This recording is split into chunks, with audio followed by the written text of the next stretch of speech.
Ciao a tutti ragazzi e bentornati anche oggi per la nostra solita chiacchierata che è diventata quasi quotidiana. Devo dire che sono stato abbastanza bravo perché ogni tanto, insomma, con il mio lavoro e la mia azienda faccio un po' di fatica, però cerco di rimanere abbastanza continuo anche perché voglio spingere questi numeri. Però vi do anche queste informazioni di servizio. Se avete voglia e tempo, ci vediamo venerdì alle 18 sulla live del BN.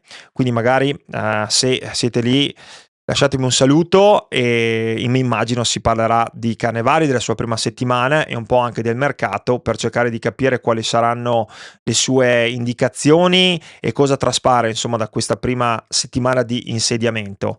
Io mi sto anche divertendo quando posso a guardarmi un po' del mondiale, lo sapete che per me il mondiale è comunque qualcosa di importante, ne abbiamo già parlato, e l'Italia che non ci sia è un disastro anche perché mi sembra che ci sia un appiattimento notevole di quello che sono poi le partecipanti. Ci sono state anche delle sorprese, qualche sorpresa, poi durante il mondiale ci si infatua sempre di quei 2 o 3 calciatori che poi come al solito quando vanno a essere acquistati da qualche squadra di club diventano dei flop pazzeschi, però è anche normale che sia così. C'è tanta energia, soprattutto dalle squadre che sono arrivate al mondiale magari per la prima volta, e mi sembra che dal punto, sapete, quando si punta tanto sulla fisicità è più facile anche recuperare la fisicità, nel senso ci sono delle squadre che dal punto di vista tecnico sarebbero chiaramente inferiori, ma il calcio odierno si gioca tantissimo sulla fisicità, quindi credo che quell'appiattimento derivi anche un po' da lì. Comunque lasciatemi la vostra opinione, che sono curioso di sapere cosa ne pensate. Sapete che per quanto riguarda la Juve si parla soprattutto di mercato, ci sono un sacco di operazioni che andranno fatte, un sacco di situazioni che andranno sistemate e poi ci sono quei famosi 13 milioni che la Juventus dovrà trovare prima della fine di giugno per rispettare i paletti del financial fair play, e poi ci sono anche altre cose che proprio per quanto riguarda il financial fair play dovremmo un attimo chiarire per vedere se ci saranno poi anche delle sanzioni. Comunque rimarremo informati e riporteremo a riguardo. Nonostante questo c'è anche da dire che l'arrivo di Giovanni Carnevali ha sicuramente ridato un po' di entusiasmo dopo settimane nelle quali abbiamo un po' faticato da tifosi della Juventus perché non si capiva cosa stesse realmente succedendo dietro le quinte della Continassa e ci voleva un po' una ventata d'aria fresca. Io sono convinto che manchi la continuità, ne abbiamo parlato più di qualche volta, però tra questi due, Spalletti e Comolli, si era capito che andare avanti insieme sarebbe stato impossibile ed era una bomba a orologeria. Più ci rifletto, e adesso ragazzi seguitemi perché bisogna fare un discorso un po' più ampio, quindi non prendete tutto alla lettera. Sto cercando di stimolare un po' un confronto con voi, quindi più ci ho riflettuto in questi giorni, più mi sono convinto che la prima priorità della Juventus oggi però non sia il mercato. Non sto parlando in maniera letterale, è chiaro che il mercato è qua e dovremo affrontarlo, però credo che ci siano delle cose che andrebbero affrontate prima del mercato. Ecco, la mettiamola giù così magari si capisce un po' di più. Ripeto, è strano che lo dica adesso che ci sono delle priorità rispetto al mercato perché stiamo parlando dei nuovi attaccanti, chi dovrebbe arrivare, chi sarebbe da cedere. Però se vado ad analizzare la Juventus degli ultimi anni mi accorgo che di soldi durante il mercato ne abbiamo spesi tantissimi, li abbiamo spesi non sempre male, poi ci arriveremo, e abbiamo cambiato tantissimo, abbiamo cambiato gli allenatori, abbiamo cambiato tutti gli interpreti anche della società, però mi sembra che siamo qua a fare esattamente gli stessi discorsi a 1 anno, 2 anni, 3 anni, 4 anni di distanza. Allora per questo che mi sono fatto una domanda molto semplice e la faccio anche a voi. Qual è la prima cosa che Giovanni Carnevali deve sistemare alla Juventus? Datemi la vostra opinione, lasciatemi un commento qua sotto come al solito, però io ci ho pensato e mi sono dato una risposta che può essere anche magari semplice. Carnevali deve creare una Juventus nella quale, prima di tutto, si ritorna ad avere leadership. Alla Juventus manca leadership in società, tra i dirigenti, e poi manca leadership sul campo con i giocatori. Perché ragazzi, io continuo a farmi una domanda. Siamo davvero sicuri che il problema siano sempre stati solo i giocatori?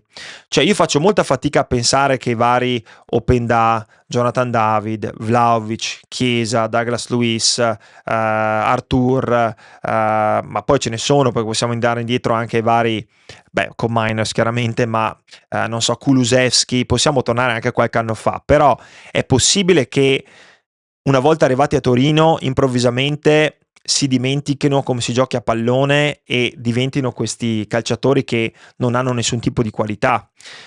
Io credo che possiamo andare a discutere sui limiti di ognuno di questi, che sicuramente li hanno tanto quanto li hanno i dirigenti, però ragazzi, uno o due acquisti si possono anche sbagliare, è un qualcosa che capita.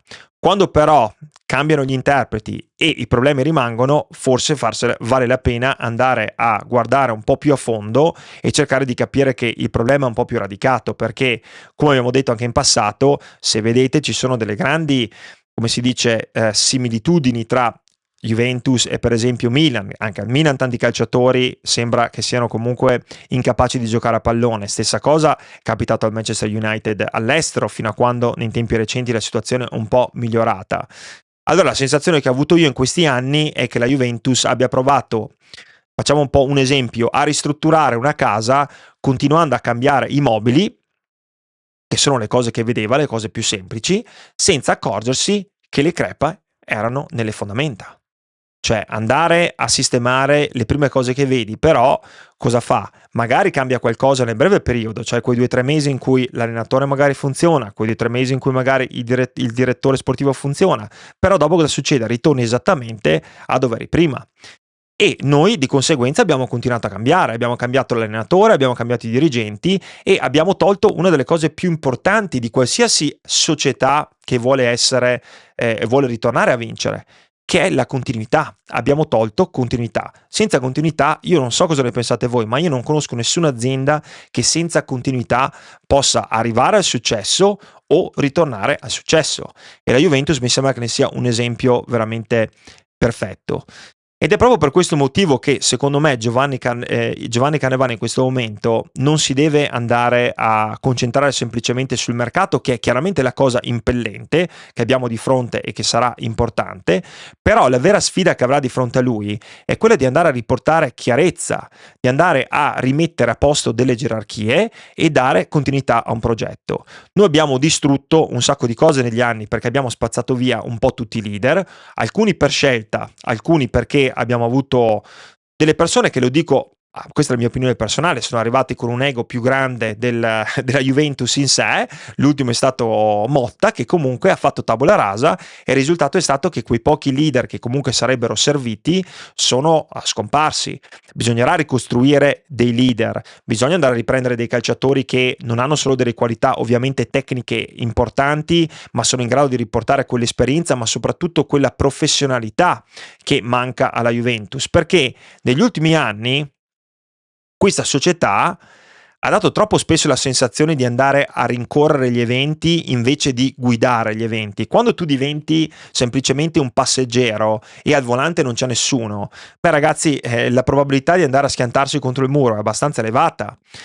Noi poi tifosi ci siamo concentrati tanto su alcuni temi che sono i primi e sono i più facili da attaccare, ad esempio Locatelli e la fascia di capitano. Ma ragazzi, Locatelli non è che sia un problema per la Juventus, Locatelli lo puoi anche vendere. Il problema è abbastanza relativo da quel punto di vista. Locatelli, siamo tutti d'accordo che non dovrebbe essere il titolare inamovibile con la fascia di capitano della Juventus, ma non c'era più nessuno. Cioè bisogna anche analizzare queste cose, cioè Locatelli intorno a lui aveva il vuoto perché tu la fascia di capitano a chi la davi? Bremer è infortunato per tutto l'anno, a chi la davi? A Dusan Vlahovic la fascia di capitano, la davi al Diz, che comunque è un giovane che ha delle qualità tecniche importanti, però mi sembra che dal punto di vista della personalità debba ancora crescere tanto. Nella Juventus non è rimasto più nessuno, noi siamo qua a ad accanirci uno con l'altro per la fascia di capitano di Locatelli, quando, ripeto, Locatelli è un calciatore che nella Juventus ci può stare tranquillamente dal punto di vista di non essere un titolare o comunque diventare una spalla di qualcuno, ci può stare, ne abbiamo avuti tantissimi di calciatori di quella tipologia o a stare nelle seconde linee. Locatelli diventa il capitano perché intorno a lui ha il vuoto, poi ragazzi è normale, se tu a uno gli dai la fascia del capitano, poi quello diventerà anche un attimo magari un po' più, inizierà magari a fare un po' più lo spavaldo, ma questa è una cosa normale che capita a tutti. Però ripeto, andare a giudicare quello è abbastanza limitante. Questa squadra non ha leader e qualcuno serviva a mettercelo lì. Cioè io penso che negli ultimi anni in realtà gli sia stato chiesto di essere un leader a Locatelli, non è che lui volesse diventarlo, è una cosa abbastanza intuitiva dal mio punto di vista, però vi ripeto, questa è la mia sensazione, lasciatemi come solito un commento qua sotto così magari ci confrontiamo. Però una squadra forte, ragazzi, funziona quando ci sono responsabilità condivise, quando si veramente rema tutti nella stessa direzione, quando ci sono 4-5 calciatori in campo, in quegli 11 titolari, che possono trascinare la squadra, insomma, soprattutto nei momenti difficili. Noi non li abbiamo più.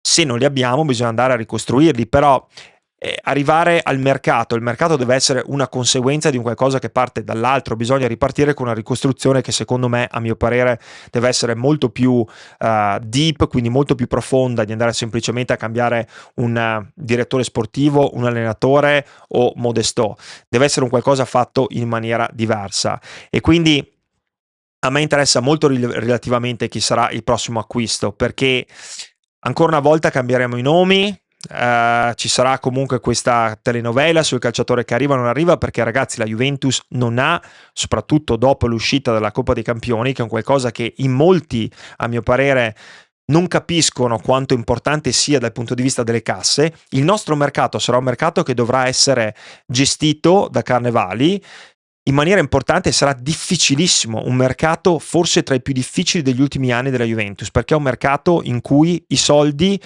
saranno ancora meno di quelli degli anni passati e inevitabilmente, scusate, bisognerà andare a utilizzare alcuni di questi calciatori che ci ritroveremo in casa. Però se Giovanni Cannavale riuscirà a costruire una Juventus più chiara nelle idee e più coerente nelle scelte, allora secondo me avrà fatto un primo passo verso la ricostruzione. Se andiamo a pensare semplicemente di spostare queste pedine e credi di poter vincere a scacchi, vi assicuro che andiamo a farci male anche quest'anno. Quindi bisognerà veramente rimanere concentrati sul fatto che ci vorrà del tempo e magari, io spero, che tante cose importanti vengano fatte senza che noi ce ne rendiamo conto. Spero veramente che si crei una gerarchia all'interno di questa azienda, perché io da proprietario d'azienda faccio molta fatica a seguire quello che è il concetto della Juventus e mi immagino che in queste settimane ci saranno comunque tante cose che andranno fatte sotto traccia. Credo che sarà fondamentale avere un'idea molto chiara di quello che la Juventus deve essere non solo oggi ma nei prossimi 4-5 anni e che si vada a ricercare la continuità. Ci vorrà continuità di interpreti e eventualmente, ragazzi, bisognerà anche trovare continuità di interpreti in campo che noi non abbiamo. Vediamo cosa succede, lasciatemi la vostra opinione, adesso lo so che qualcosa su Locatelli me lo direte, però vi ripeto, noi andiamo a trovare sempre il capro espiatorio, però ascoltatemi bene, intorno a Locatelli non c'era nessuno. Nessuno di noi che segue la Juventus da 20, 30, 40 anni si sarebbe mai immaginato un Locatelli capitano o Locatelli come leader tecnico di una squadra come la Juventus, e ci mancherebbe che stiamo persino qua a avere una conversazione di quelle tipologie lì. Però vi assicuro che forse gli è stato dato un ruolo che alla fine nemmeno lui voleva e in alcune situazioni, secondo me, era anche dimostrato, si sarebbe sotterrato piuttosto di andare a portare avanti questo ruolo di leader. Quindi vediamo cosa succede, lasciatemi la vostra opinione, ci sentiamo come sempre in questi giorni. Un bacio.